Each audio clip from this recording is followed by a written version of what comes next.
الرحيم الحمد لله رب العالمين الرحمن الرحيم مالك يوم الدين إياك نعبد وإياك نستعين صراط المستقيم صراط الذين أنعمت عليهم غير المغضوب عليهم ولا الضالين الحمد لله رب العالمين والصلاة والسلام على سيدنا محمد وعلى آله وصحبه أجمعين رب اشرح لي صدري ويسر لي أمري واحلل عقدة من لساني يفقهوا قولي سبحانك لا علم لنا إلا ما علمتنا إنك أنت العليم الحكيم ولا حول ولا قوة إلا بالله العلي على الله توكلنا ربنا افتح بيننا وبين قومنا بالحق وأنت خير الفاتحين muka surat 57. Dan ada pun ajalah, yakni gopoh. Ni sambungan hak yang lepas lagi, hak dulu-dulu. Definisi atau pengertian bagi setiap 4 penyakit hati yang membawa kepada 4 kebinasaan. Lepas dah Imam Ghazali sebut 4 penyakit hati, dan setiap 4 ni membawa kepada 4 kebinasaan. Kalau gitu, apakah pengertian 4 perkara? 2 perkara lepas dah. Ini 3, yang ketiga pula. Dan ada pun ajalah, yakni gopoh atau gaduh atau terburu-buru. Terburu-buru dalam buat ibadat, terburu-buru buat keputusan. Ini mengundang kecelakaan dalam hidup. Kata Imam Ghazali, dan ada pun ajalah, yakni gopoh ganda. Maka bahawasanya iaitu sifat yang jatuh di dalam hati, yakni satu sifat yang ada dalam hati yang membangkit ke atas pekerjaan dengan permula lintah hati tiada terhenti padanya. Gaduh gondah atau gopoh-gopoh artinya satu sifat yang ada dalam hati kita. Bila sifat ni ada dalam hati kita, bila nak laku satu perkara tu pakai buat lalu dah, terburu-buru untuk melakukan satu perkara. Tidak kata nak bicara dulu, tidak kata nak mesyuarat dengan orang tua dulu. Panggil wak kerja dengan gaduh. Buat kerja dengan gaduh, dengan terburu-buru. Biasanya buat kerja dengan gaduh lorak ni atau terburu-buru, hasilnya tak balas mana.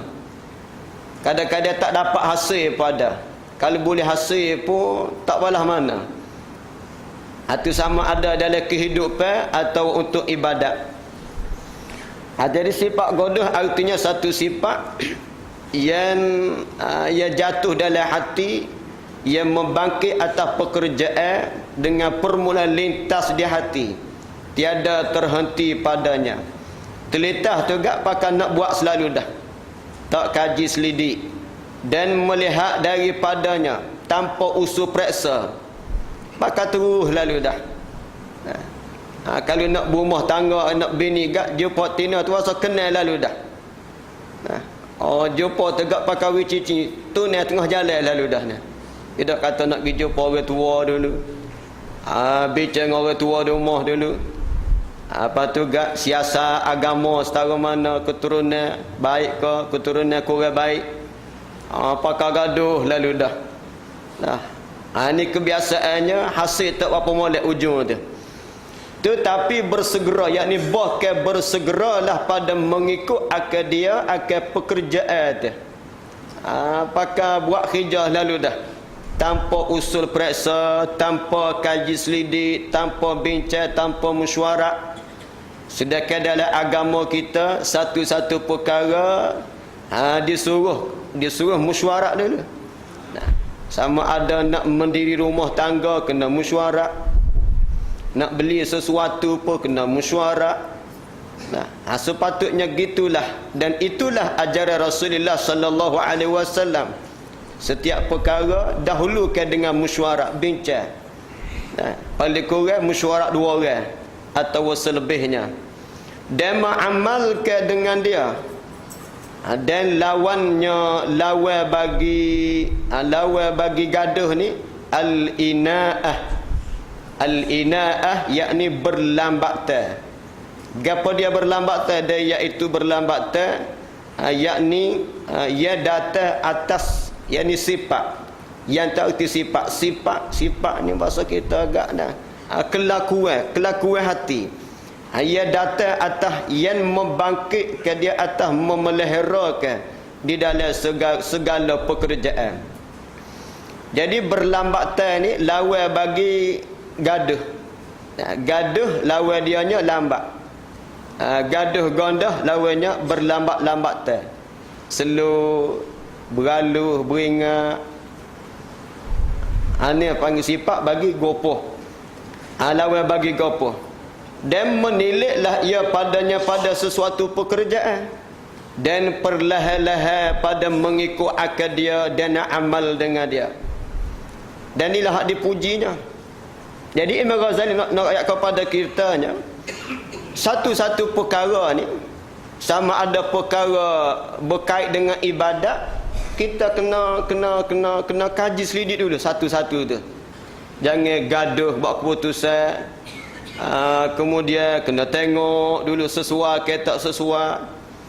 Nah, kalau gaduh biasanya ujung boleh nyakit lalu dah. Supalah kalau kita gaduh nak ke ilmu tapi lorak. Nah, supaya kalau orang duduk pondok gak ngaji pondok 3 tahun berhenti dah. Orang duk royak pondok B ni sedap ngaji, unggah lagi duk sana pula. Duk 3 tahun ngaji, orang royak pula pondok C ni sedap tok gusahu, unggah lagi sana pula. Duk pondok C tu 2-3 tahun, orang royak pondok D ni sedap pula, unggah lagi sana pula.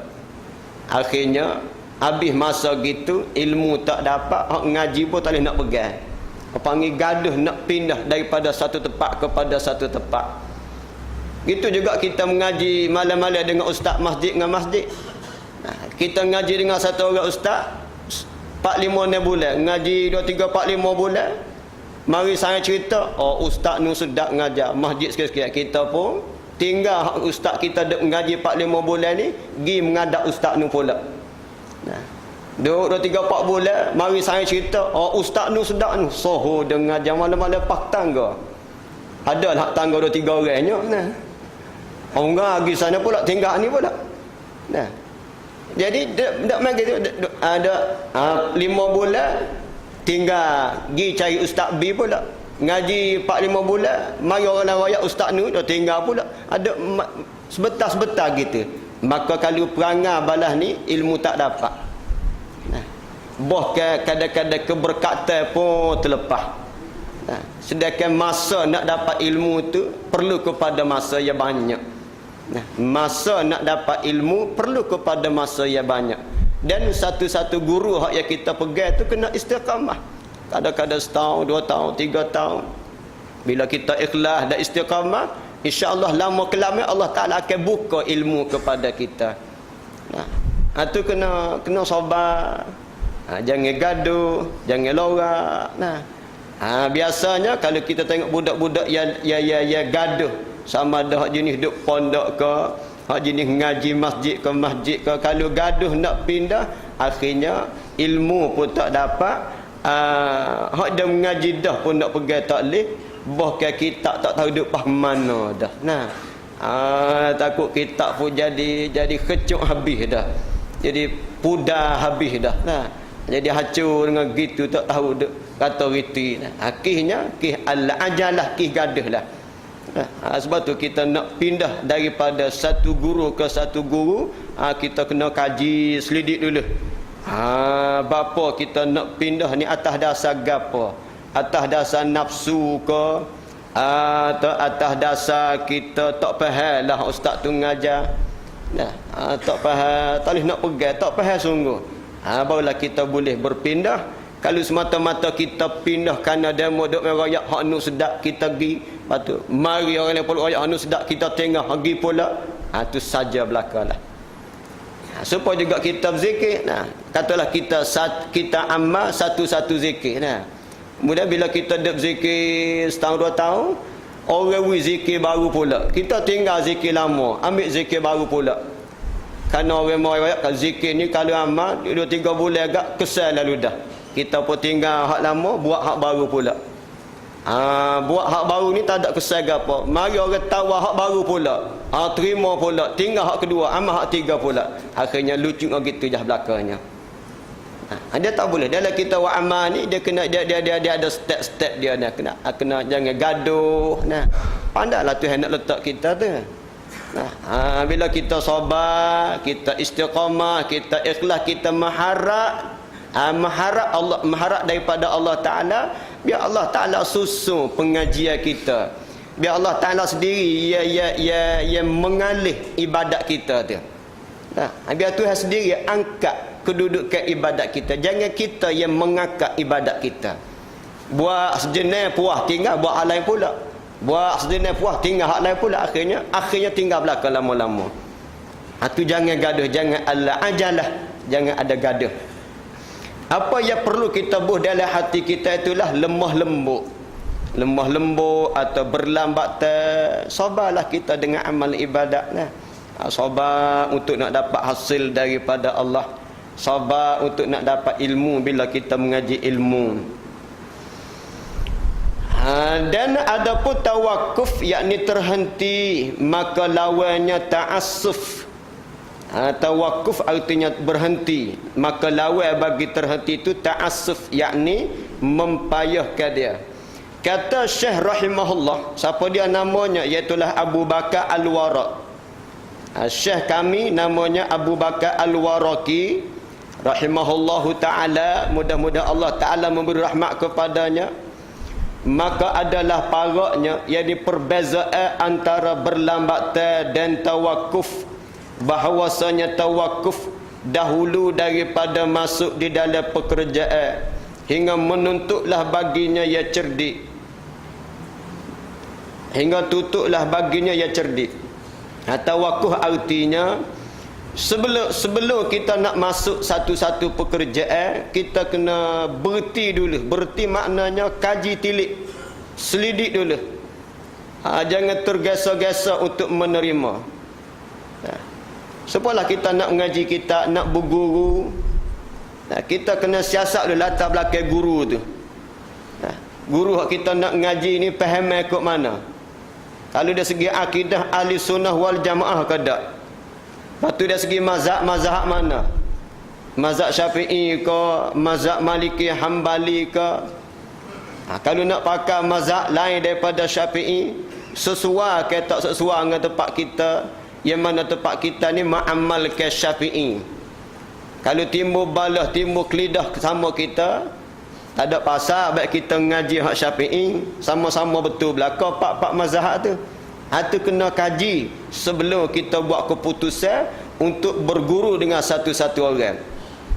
Lagi pula sebelum kita nak berguru dengan seseorang, tengok akhlak guru dulu. Jangan semata-mata kita dengar dia kecek sedap aja. Jangan semata-mata kita tengok sedap ustaz tu kecek. Derah suara. Nak pecah speaker puas hati ni. Jangan tilik situ saja. Tilik kepada akhlak dia pula. Dan akhlak guru ni atas masjid comel belaka, luar masjid kita kena perhati tengok pula. Akhlak dia makan, akhlak dia naik kereta, akhlak naik motor, akhlak berjalan. Lepas ni pakai duk perhati hamba belaka beratlah. Tak berjalan hamba. Sebelum kita nak pegang dia sebagai tok guru tu. Sebab kita nak keberkatan dia tu. Kena perhati belakang lah. Belah mana gerak-geri dia, dia bersaing dengan siapa, kena tahu juga tu. Sebab kita ni bukan kita bukan semata-mata nak dengar hak dia royak, buah kita naknya hak dia royak tu biar masuk dalam hati kita, bukan masuk dalam telinga saja dak. Bukan masuk ke telinga lepas tu tubik tak tahu apa tak sih. Itu penting akhlak guru hak kita nak jadikan sebagai guru, kena perhati. Pakaian dia, penampilan dia. Janganlah mari ngajar kepala buku dengan kain serban. Bila habis ngajar buh tapi sudu tah pala, taruh cetong lah ni. Pada akhlak. Masa nak main ngajar tegak, ambilkan subai buku kepala serah besar. Nah. Jumpa tempat lain, piyah pun tak ada, jangankan subai, piyah pun tak ada. Pakai spek mata hitam pula. Oh, dak kata siapa ni? Oh, ustaz kita. Jadi dia panggil imeh tu kena jaga juga, panggil marwah. Marwah guru ni dia ada. Dan marwah ni kena jaga setiap mana-mana tempat pun. Tu kena jaga. Janganlah tempat mengajar aja bersubai, tapi dalam Facebook pula subai pun tak ada. Gambar dalam YouTube subai pun tak ada. Sudah. Tak comel perangai. Tu kena kaji tu sebelum kita nak terima kita, sebelum kita nak jadi dia tu guru kita, tengok akhlak dulu. Itu makna tawakuf sebelum kita buat satu-satu keputusan. Dan berlambat tu gapo dia? Dia berlambat. Ini kata Abu Bakar Al-Warraq, dia kata kemudian daripada masuk padanya, jadi setelah kita masuk dalam satu-satu amalan, satu-satu kerja, hingga menunaikan tiap-tiap suku daripadanya akan haknya hak satu pekerja. Jadi bila kita terima satu amalan, maka kita kena laksanakan sepenuh-penuhnya amalan tersebut. Jangan kita ambil separuh, tinggal separuh kita. Supaya berzikirlah. Bila kita kena nak terima satu-satu amalan daripada satu orang guru, Tok guru pun dia tengok kita ni sesuai, dia perwi kita lah ijazah dah.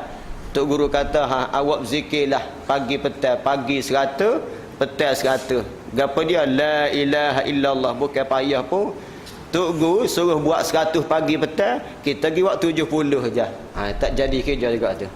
Bila kita terima 100 lah kita kena buat cukup. Ada kata pagi petang lah kita kena buat cukup. Barulah berkesannya amalan tersebut. Tu kena sempurnalah. Tu bila kita masuk dalam satu-satu amalan, supaya kita nak mengaji, nakkan ilmu. Bila nakkan ilmu, kita kena ada kitab, kemudian kena mari seboleh-boleh awal daripada tok guru. Tok guru mari lewat tak apa pasal dia, dah tok guru mari lewat. Kita nakkan ilmu ni kena jaga adab. Apa tu kena ada kitab, kena ngaji sungguh. Jadi kalau tok guru ngajar bagi dua, kita baru sapa, ni tak pergi juga ni.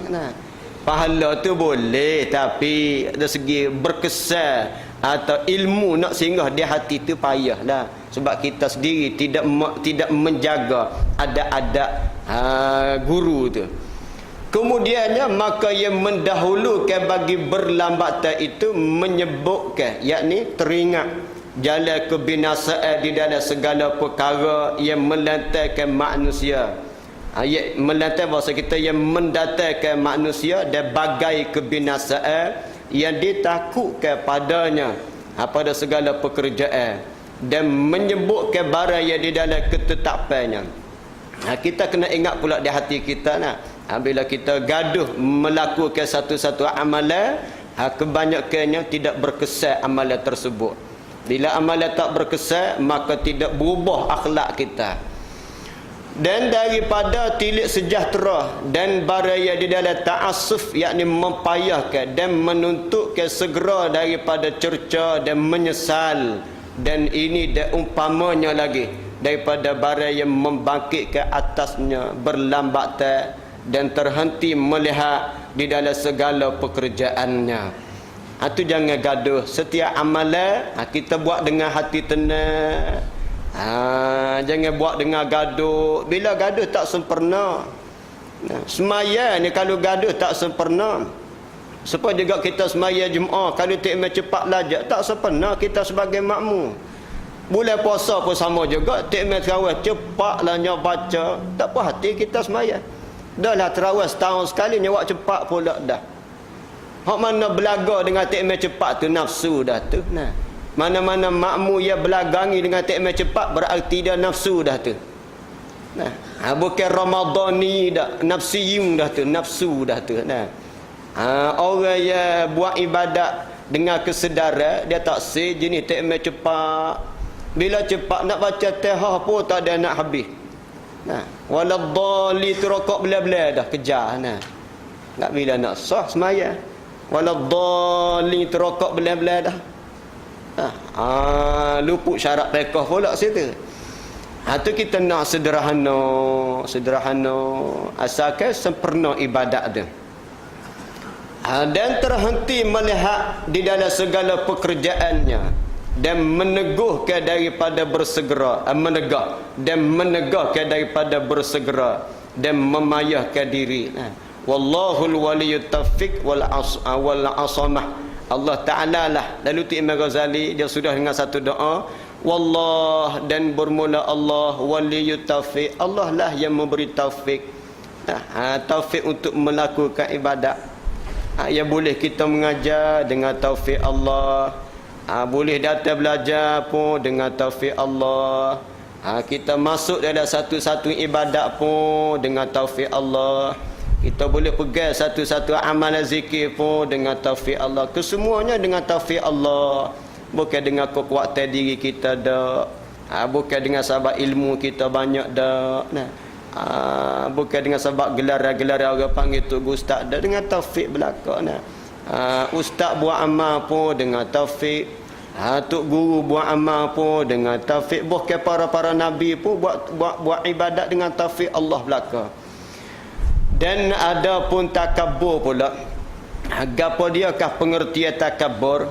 Ini pun sifat yang membinasakan diri kita. Maka ketahui olehmu bahawasanya khatir, yakni lintas hati. Khatir artinya lintas hati. Terlintas di hati kita. Apa makna sombong? Sombong artinya lintas di hati pada mengakakkan nafsi, yakni diri. Nafsi artinya diri. Mengakakkan diri dan membesar akan di akan diri. Takabur artinya terlintas di hati kita ni, kita berasa kita ni besar. Tu takabur dah tu. Walaupun mulut tak kata pun, mulut tak kata saya sombong. Tak perlu kata nah. Semata-mata terlintas di hati kita, aku ni tinggi kedudukan. Aku ni besar dalam masyarakat. Itu sombong dah tu. Walaupun mulut tak kata sebegitu, mulutnya dia segi mulutnya tak besar diri, mulut ni dia tak kecek pun kata dia besar, dia tak kata dia ni orang sohor, tapi hati dia kata sedemikian. Itu sombong dah tu. Kadang-kadang mulut kata saya tak sombong, tapi hati itu akak diri sendiri. Itu sombong dah tu. Sombong ni sifat hati. Kita berasa diri kita tinggi, kita membesar diri kita, ini sombong. Tak sepatut manusia membesar dirinya sendiri. Kerana ia besar hakikinya ialah Allah Subhanahu wa taala. Saja ia besarnya Allah Subhanahu wa taala. Dan takabur mengikut akan dia. Dan takabur tu mengikut akan dia akan hati pula. Dan takabur tu mengikut akan dia akan lintas hati. Ada takabur ni dia turut apa hati terlintas. Itu sifat sombong. Maka ni dia cela.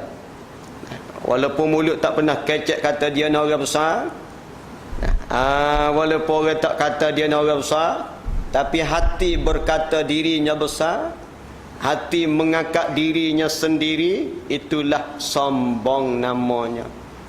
Kita berasa kita besar, kita berasa kita ni orang mulia, ada orang lain ni hina, kita berasa ni tinggi, kita ada berasa keturunan kita ni keturunan yang lebih.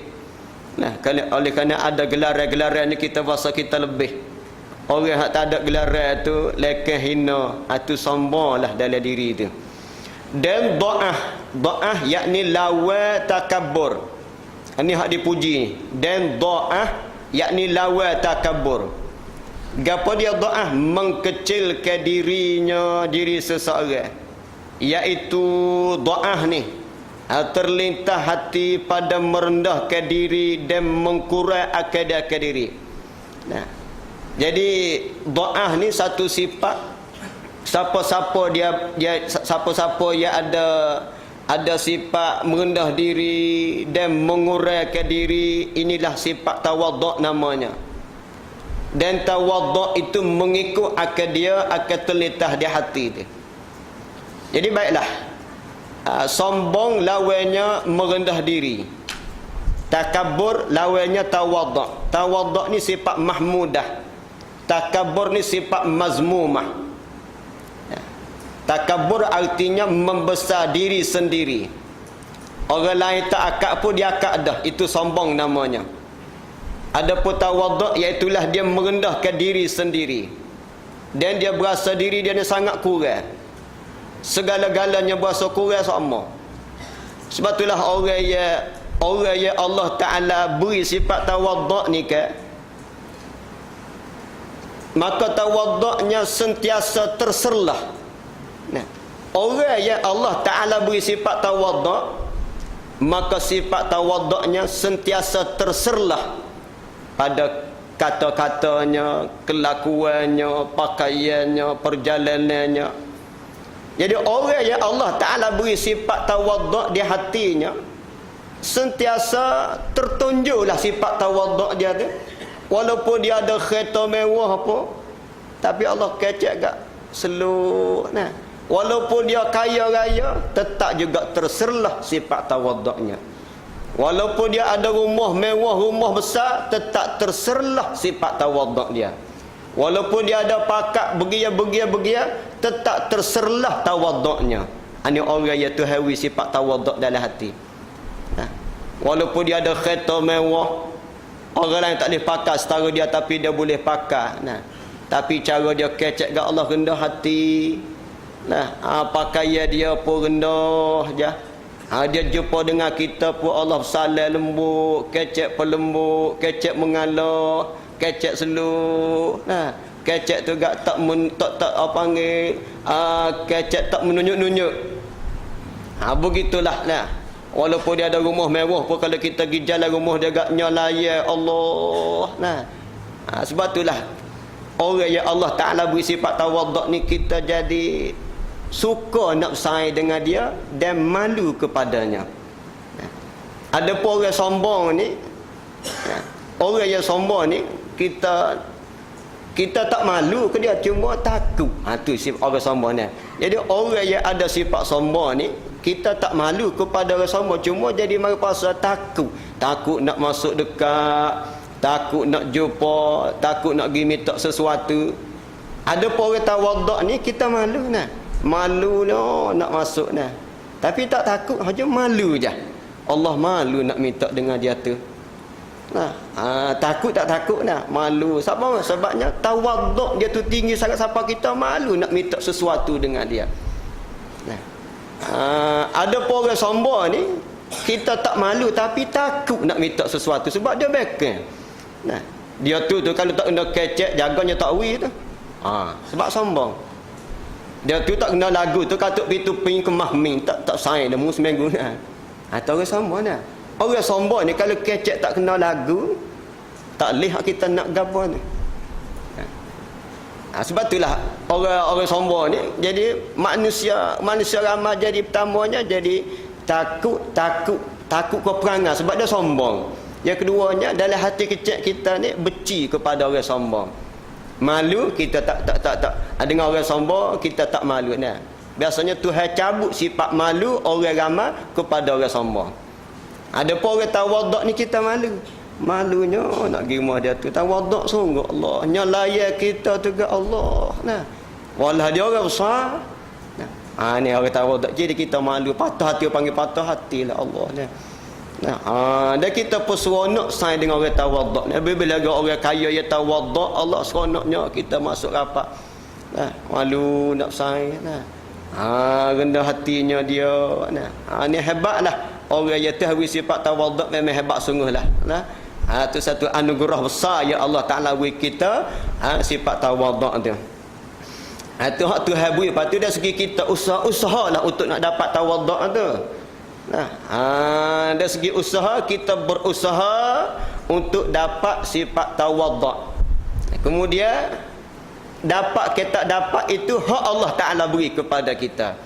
Allah Ta'ala beri sifat tawaduk dalam hati kita, maka kita akan jadi orang tawaduk lah. Kita usaha dulu lah. Balah mana nak dapat sifat tawaduk? Kita bersaing dengan orang susah, nah. Orang kaya pun kita bersaing, sama-sama kaya kita pun bersaing. Hak susah pun kita bersaing. Nah, dengan orang tua pun kita bersaing, dengan budak-budak pun kita bersaing. Kalau bersalah tangan ni dengan orang kaya pun kita bersalah, dengan orang miskin pun kita bersalah, kita bersalah. Nah, dengan orang pakaian mahal pun kita bersalah, dengan orang pakaian buruk murah pun kita bersalah. Kita tak panggil panggil tak kisah lah mana kita bergaul belaka. Ini cara kita nak buat sifat sombong dan untuk nak menghasilkan sifat tawaduk. Rumah orang kaya pun kita pergi, rumah orang sok pun kita pergi. Nah, orang kaya ajak makan, kita pergi. Esok lusa Allah Taala nak uji orang sesok pula mari ajak kita makan, buat cukup belah mula anak contoh. Kita pergi juga. Nah, kita nak nyah sifat sombong kita. Nah, atau kita nak usaha untuk dapat sifat tawaduk. Nah, jadi orang yang ada sifat sombong ni dia tak boleh. Orang sifat sombong ni kalau bersaing nak bersaing dengan orang kaya saja. Kalau bersaing nak bersaing dengan orang jenama saja. Dia tak sih. Hak miskin dia tak sih masuk dekat. Nah, budak-budak kecil dia tak sih masuk dekat. Nah, nak bersaing dengan orang tua dengan budak tak sih.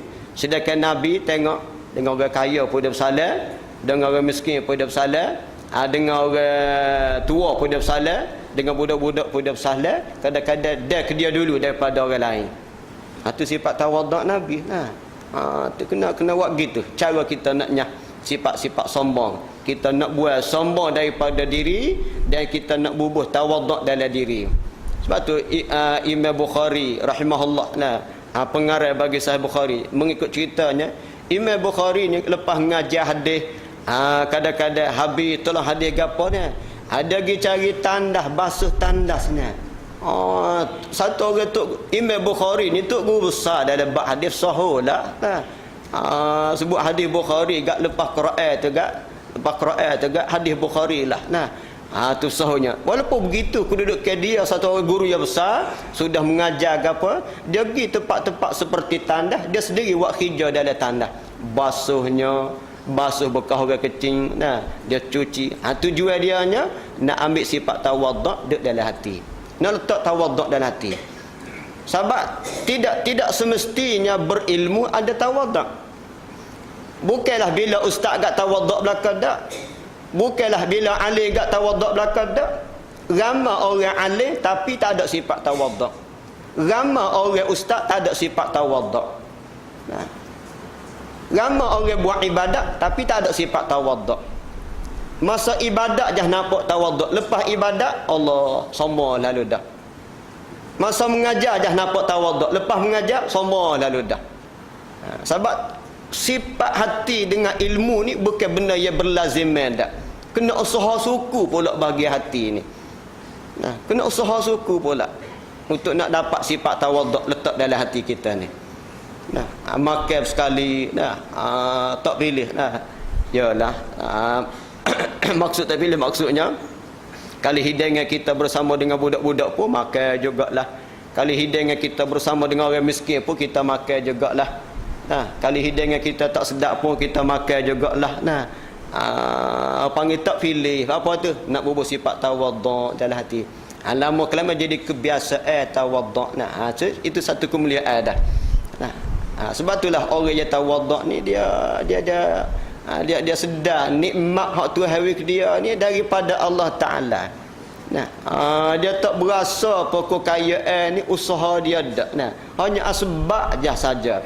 Sabar aja. Hak dia nampaknya Allah Taala yang beri. Maka dia boleh letak sifat tawaduk dalam hati.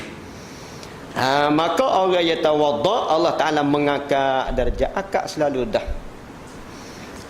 Tu baik.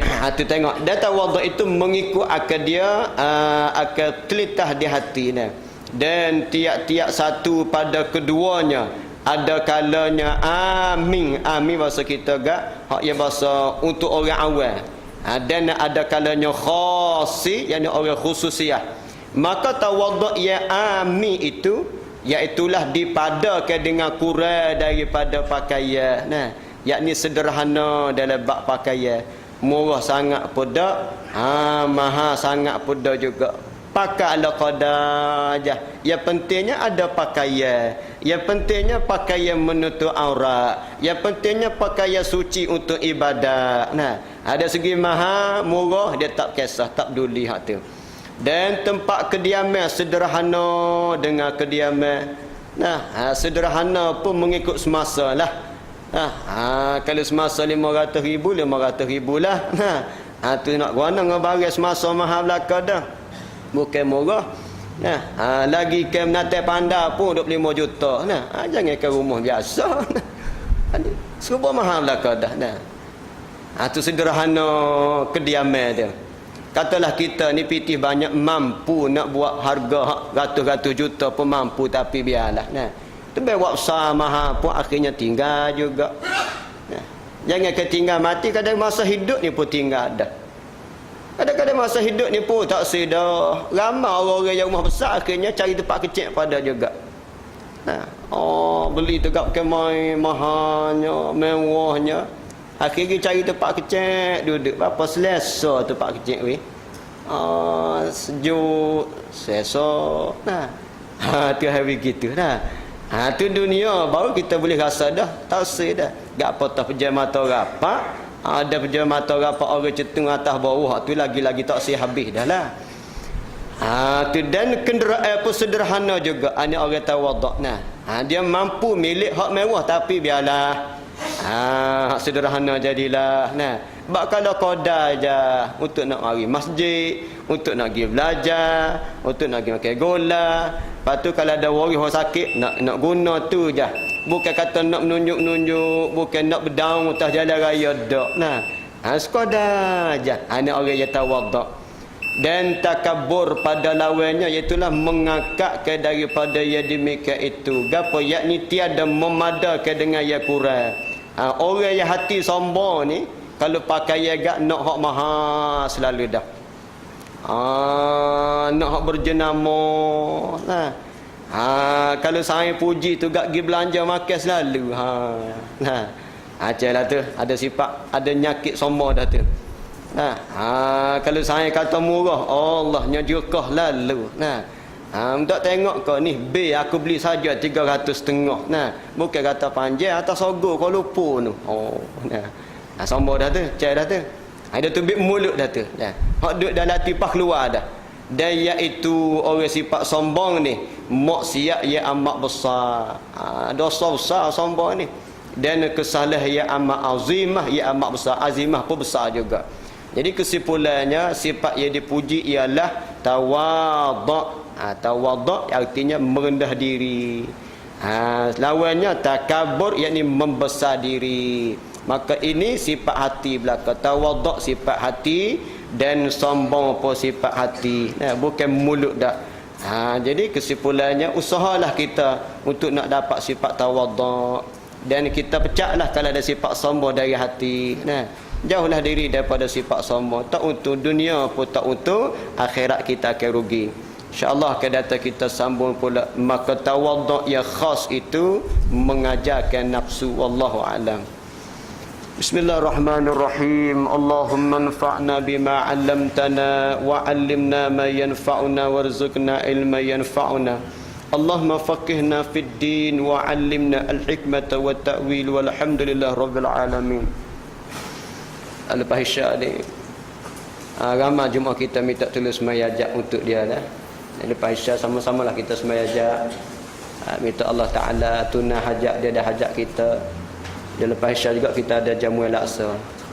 Jadi bagi tak bukan laksa ni, silap ni.